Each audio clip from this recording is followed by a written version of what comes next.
Everyone, welcome back to my channel.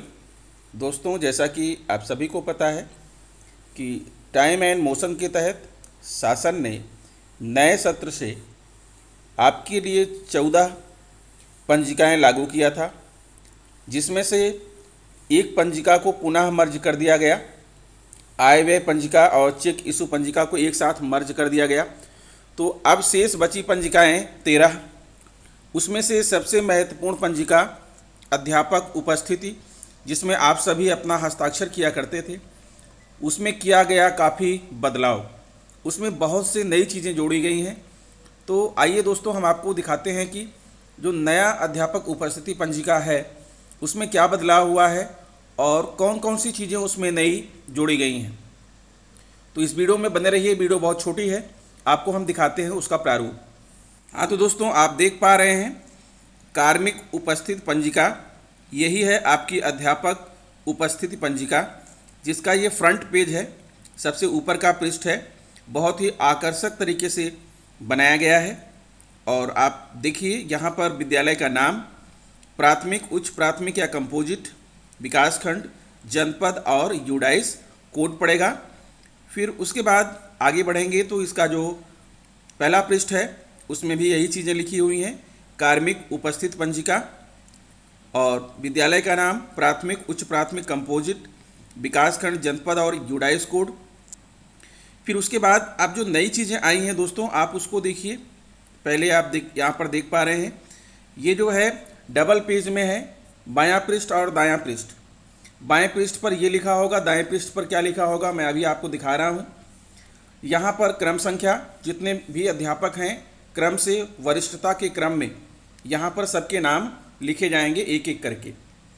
अगर composite विद्यालय है तो कंपोजिट विद्यालय में भी पहले जूनियर के अध्यापकों का, उसके बाद प्राथमिक के अध्यापकों का, वो भी वरिष्ठता के क्रम में, सीनियरिटी के क्रम में यहाँ पर लिखा जाएगा। और इसी पंजिका में अगर कोई 4th क्लास है तो वो भी लिखा जाएगा, उसका भी नाम रहेगा। और रसोइयों का नाम भी जो है इसमें रहेगा, यानी विद्यालय का पूरा स्टाफ इसमें लिखा जाएगा।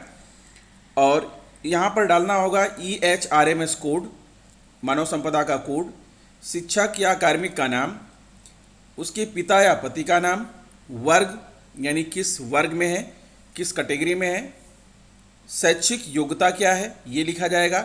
उसके बाद फिर आधार संख्या लिखा जाएगा, पैन नंबर यहाँ पर लिखा जाएगा। यानी ये बाएं पेज में इतनी एंट्रीज होंगी, इतने कॉलम बाएं पेज में रहेंगे।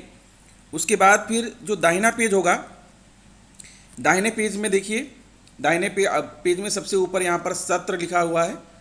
मोबाइल नंबर लिखेंगे, ईमेल आईडी यहाँ पर अध्यापक का लिखेंगे, प्रथम नियुक्ति की तिथि लिखेंगे, जनपद में नियुक्ति की तिथि लिखेंगे, उसके बाद वर्तमान विद्यालय में नियुक्ति तिथि, फिर पदोन्नत की, अगर पदोन्नति हुई है तो पदोन्नत की तिथि लिखेंगे, पत्राचार का पता लिखेंगे, पढ़ाए जाने वाली कक्षा एवं विषय का नाम यहाँ लिखेंगे, कार्मिक की रुचि का क्षेत्र, यानी कार्मिक की जो भी हॉबी है, हॉबीज़ को यहाँ लिखेंगे। उसके बाद यहाँ पर कार्मिक का फोटोग्राफ, यानी यहाँ पर शिक्षक की फ़ोटो लगेगी। यानी कहने का मतलब ये है कि पूरा का पूरा जो है हिस्ट्री आपकी जो है इसमें लिखी रहेगी, ताकि जब भी किसी को कोई भी चीज़ की ज़रूरत पड़े तो वो आपका अध्यापक उपस्थिति रजिस्टर खोलेगा और सारी जानकारियाँ वहीं से प्राप्त हो जाएंगी। ठीक है, एक प्रकार का कहा जाए तो ये मिनी सर्विस बुक हो गया आपका जो अध्यापक उपस्थित रजिस्टर है। तो ये फॉर्मेट में आपको रजिस्टर बनाना है। आपको जो है, अगर आपने रजिस्टर खरीद लिया है तो आप इस फॉर्मेट में बना लीजिए। अब आगे बढ़ते हैं दोस्तों और आपको दिखाते हैं कि और क्या है इस रजिस्टर में। देखिए, ये तो हो गया आपका हिस्ट्री वाला पेज हो गया। ये आपका इसमें 3-4 पेज यहाँ पर लगे हुए हैं, ताकि जितने भी आपके विद्यालय में कार्मिक हों, जितने भी अध्यापक हों, सबका जो है यहाँ पर हो जाए। तो यहाँ पर कुछ पेज लगे हैं। उसके बाद फिर आता है ये अटेंडेंस, जो विशेष है आपका अटेंडेंस, ये विशेष है जहाँ पर आप प्रतिदिन सिग्नेचर करेंगे।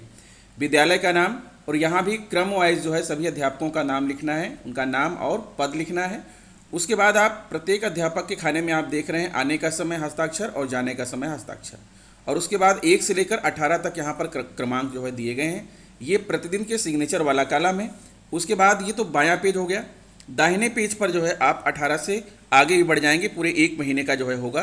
ठीक है, ये देखिए अगले पेज में जो दाहिना पेज है, दाहिने पेज में आपको यहाँ पर दिख रहा है पूरा 31 दिन कॉलम बने हुए हैं। उसके बाद यहाँ पर आप ऊपर देखिए विकासखंड, जनपद, माह, वर्ष ये लिखना है। उस सबसे बड़ी बात यहाँ पर ये भी लिखना है अवकाश की संख्या। ये देखिए वर्तमान माह में लिए गए अवकाशों की संख्या, CL, CCL, ML या अदर्स। अद्यतन लिए गए अवकाशों की संख्या, CL, CCL, ML और अदर्स। और माह में प्राप्त प्रशिक्षण, किस माह में आपने कौन कौन से प्रशिक्षण किए, ये कॉलम भी यहाँ पर जो है जोड़ दिया गया है। पहले ये कॉलम नहीं हुआ करता था। तो इस प्रकार दोस्तों ये अध्यापक उपस्थिति रजिस्टर में काफ़ी परिवर्तन किया गया है। आप जो है ऐसा ही रजिस्टर खरीदिएगा, ठीक है। बहुत जल्द ही आज जो है शासन की तरफ से ये जारी हुआ है, 1-2 दिन में ये रजिस्टर मार्केट में मिलने शुरू हो जाएंगे। तो ऐसे ही रजिस्टर का आपको उपयोग करना है। जब भी आप खरीदने जाइएगा तो एक बार चेक कर लीजिएगा कि क्या ये सारे कॉलम आपके रजिस्टर में हैं या नहीं हैं, ठीक है। तो अब दिखाते हैं और कुछ, इसमें कोई नई बात कुछ भी नहीं है, आप वही चीज़ें हैं जो आपको अभी हमने दिखाया। अब लास्ट पेज में देख लेते हैं। इस कुल मिला के 256 पेज जो है इसमें दिए गए हैं। लास्ट में वही आखिरी पृष्ठ पर, बैक पृष्ठ पर प्रेरणा लक्ष्य लिखा हुआ है, भाषा का और गणित का। और साथ में जो है प्राथमिक विद्यालयों के सभी छात्र मार्च 2023 तक प्रेरणा लक्ष्य हासिल करें। एक बात ध्यान रखना है दोस्तों कि जो अभी तक 2022 था अब वो 2023 हो चुका है। दोस्तों आशा करता हूँ वीडियो अच्छा लगा होगा। अगर वीडियो अच्छा लगा है तो प्लीज़ मेरे चैनल को सब्सक्राइब कर लीजिए, बेल आइकन को प्रेस कर दीजिए। मिलते हैं आपसे नेक्स्ट वीडियो में। नमस्कार।